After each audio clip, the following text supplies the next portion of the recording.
আজকের ক্লাসের টপিক হচ্ছে সূচক। যে কোনো প্রতিযোগিতামূলক পরীক্ষার সূচক হচ্ছে একটা কমন প্রশ্ন। সূচক থেকে প্রায় প্রত্যেকটা প্রতিযোগিতামূলক পরীক্ষাতেই একটা করে প্রশ্ন থাকেই। কিন্তু মজার ব্যাপার হচ্ছে সূচক টপিকটা ক্লাস 6 থেকে আমাদের আছে, তারপরও আমরা এই সূচকের অঙ্কগুলা ভুল করে দিই। যে কমন ভুলগুলো আপনারা করেন সেই কমন ভুলগুলো আজকে আমি শুধরে দেওয়ার চেষ্টা করব। দেখা যাক। হ্যাঁ, সূচক টপিক আলোচনা করার আগেই আমি আপনাদের সুবিধার্থে এই সূত্রগুলো লিখে রেখেছি। আমি জানি আপনারা সূত্র সবাই খুব ভালো মুখস্থ করতে পারেন এবং আপনাদের সূত্র মনেও থাকে। যারা অঙ্ক পারেন না তারা পারেন না এজন্য যে সূত্রটা কোথায় অ্যাপ্লিকেশন করব সেটা পারেন না, এজন্য আপনারা সূচক পারেন না। হ্যাঁ, তাই আপনাদের সুবিধার্থে আমি বোঝানোর সুবিধার্থে সূত্রগুলো লিখে রেখেছি। তো সূচক পড়ার আগে আমরা সূচক জিনিসটা কি সেটা একটু বোঝানোর চেষ্টা করব। হ্যাঁ,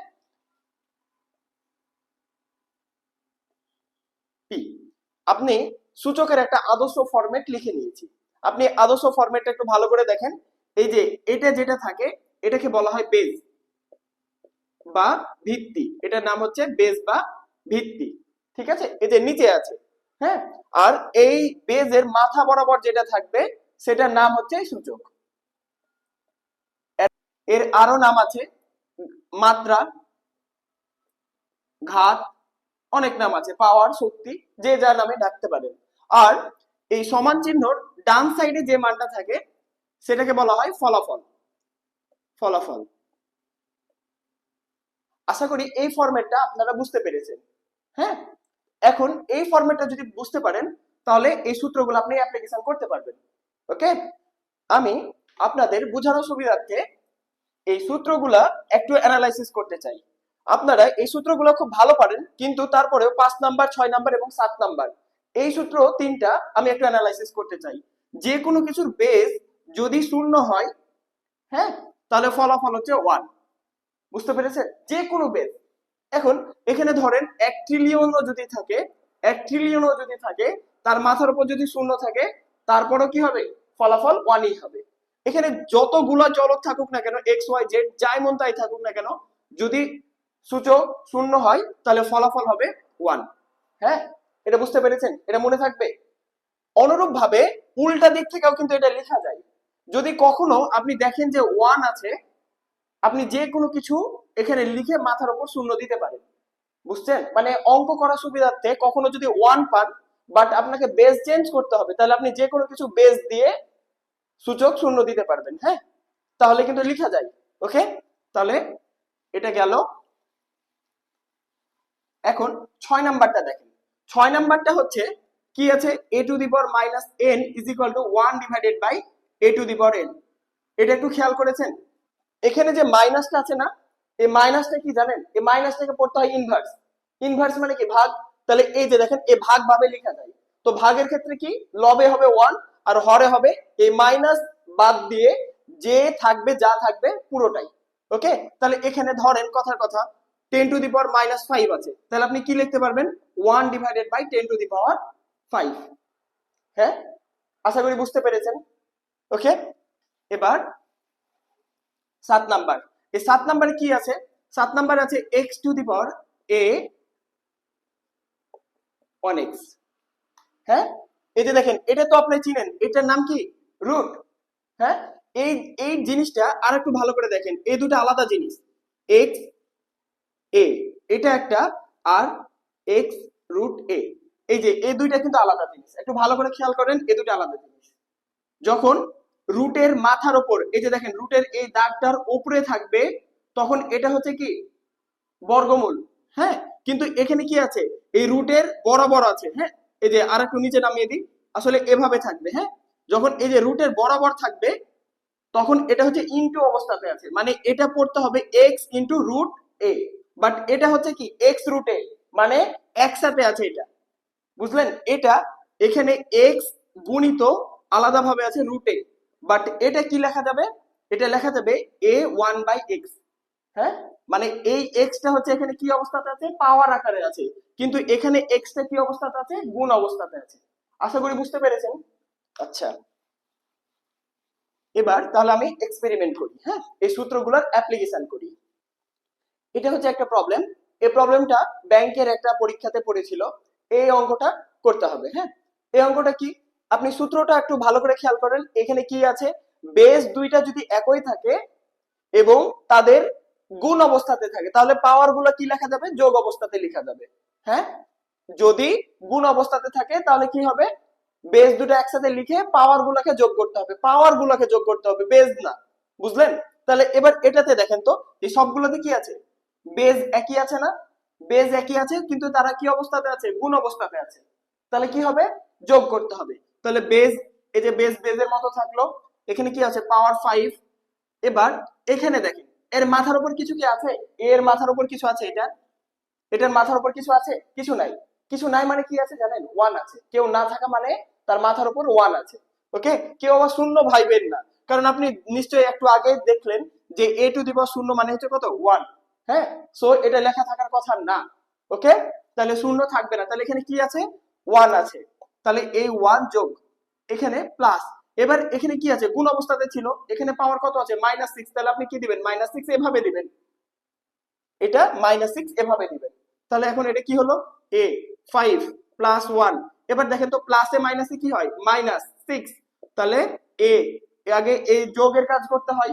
তাহলে 5 আর 1 যোগ করলে কত হয়, 6। 6 থেকে 6 বাদ দিলে কত হবে, 0। তাহলে a টু দি পাওয়ার 0 মানে কত ভাইয়া, 1।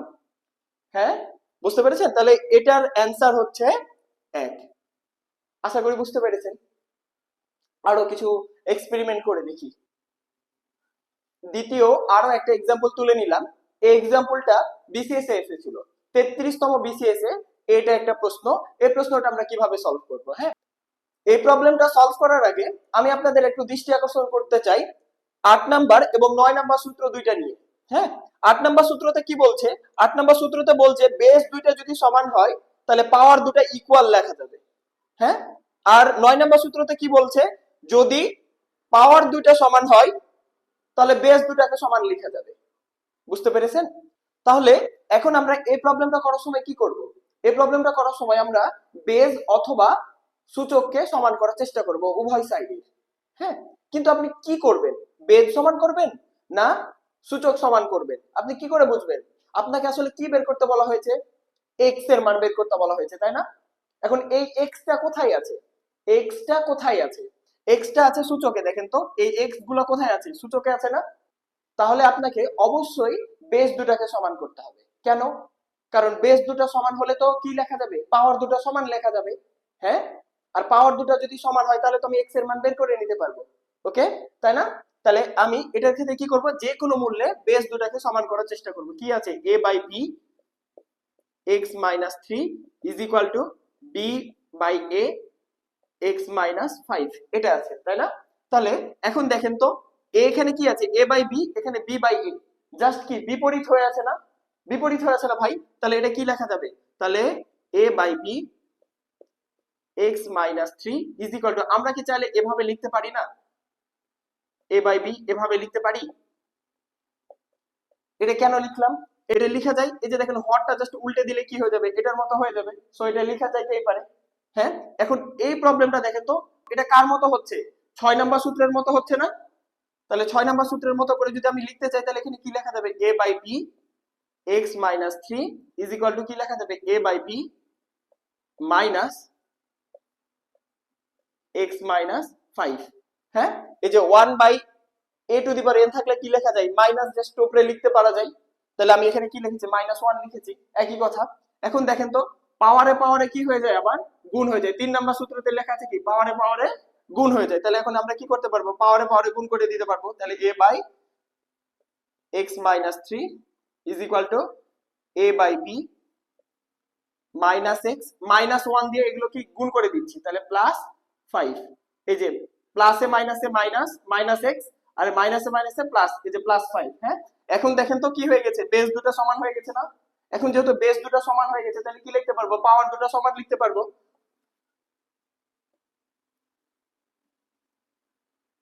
5। হ্যাঁ, তাহলে এখন কি করা যাবে, এই চলকগুলো একদিকে নিয়ে আসবো, এক্স প্লাস এক্স 5 প্লাস 3, তার মানে 2x is equal to 8। অতএব x is equal to কি হবে, 8 ডিভাইডেড বাই 2 মানে 4। তাহলে x এর মান কত ভাইয়া, 4। এই যে ঘ নাম্বার উত্তর। আশা করি বুঝতে পেরেছেন। 3 নাম্বার আরো একটা প্রবলেম। এই প্রবলেমটা 39তম বিসিএস এর একটা প্রবলেম। এই প্রবলেমটা আমরা এখন সলভ করার চেষ্টা করব। হ্যাঁ, এখন এটা কিভাবে সলভ করব? আশা করি এটা আপনারা অনেকেই চিন্তা করতে পারছেন কিভাবে সলভ করব। হ্যাঁ, এখন দেখেন এটা কি আছে, 125 √5 2x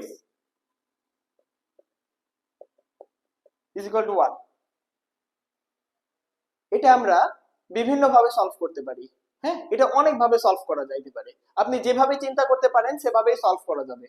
একটু দেখি তাহলে। এটা সলভ করার ক্ষেত্রে আমরা বেস দুটাকে সমান করার চেষ্টা করব যে কোনো মূল্যে। তাহলে এখানে 125 আছে, 125 কে কি লিখতে পারবো? 5 কিউব লিখতে পারি না?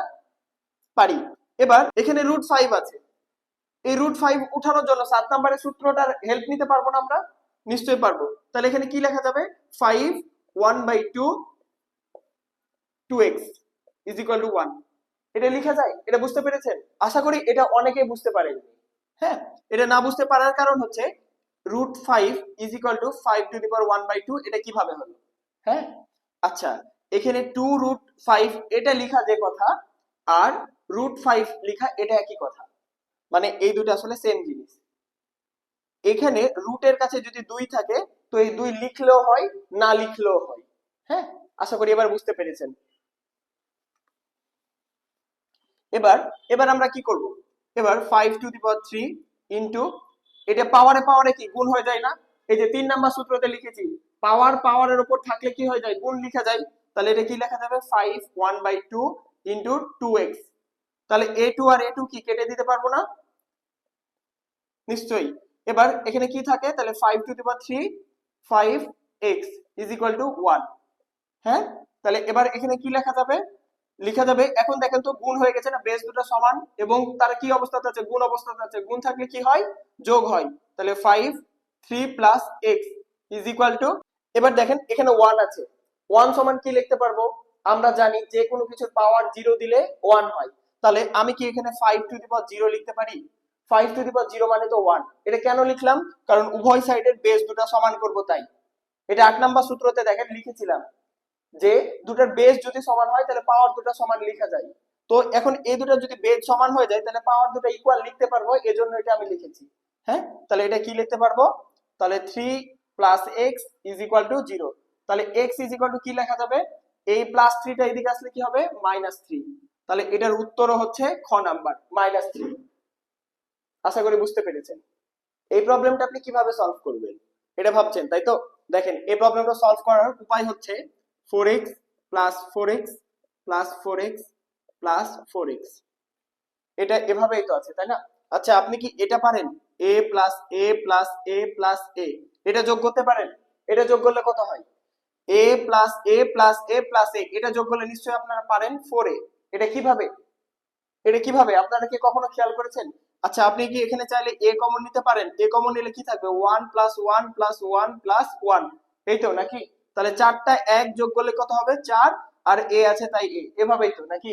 আপনি এটা যদি বুঝতে পারেন তাহলে এটাও আপনি পারবেন। হ্যাঁ, তাহলে এখন এবার কি করবেন? এবার কি করবেন? এবার 4x কমন নিয়ে নেবেন। 4x কমন নিলে কি হবে? 1 প্লাস 1 প্লাস 1 প্লাস 1, তাই না? তাহলে কি হবে?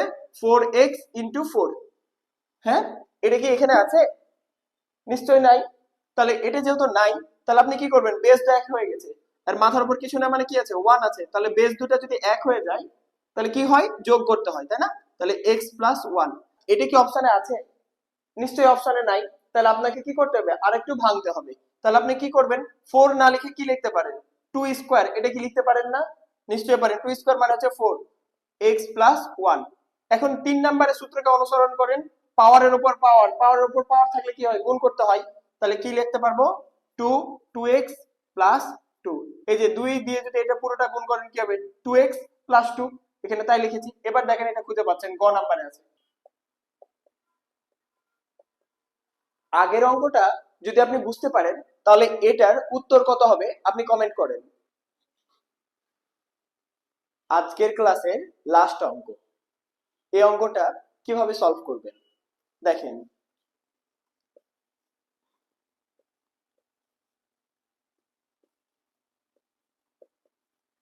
এই যে সবগুলো রুটের ওপর রুট, তার উপর রুট, তার উপর রুট, এরকম যদি থাকে, এরকম যদি কোটি কোটি রুট থাকে তাতেও সমস্যা নাই। আপনি কিভাবে সলভ করবেন? আপনি শুরু করবেন একদম সবচাইতে ভিতরে যে রুট থাকবে সেটা দিয়ে। হ্যাঁ, এই অঙ্কটা করার সময় এই অঙ্কটা করার সময় আপনি 7 নাম্বার সূত্রটাকে অনুসরণ করার চেষ্টা করবেন। এই যে 7 নাম্বার, এটা কিভাবে অ্যাপ্লাই করবেন? এই যে সব ভিতরের রুট কোনটা আছে এটা, তাহলে আমি এটা থেকে অপারেশন শুরু করব।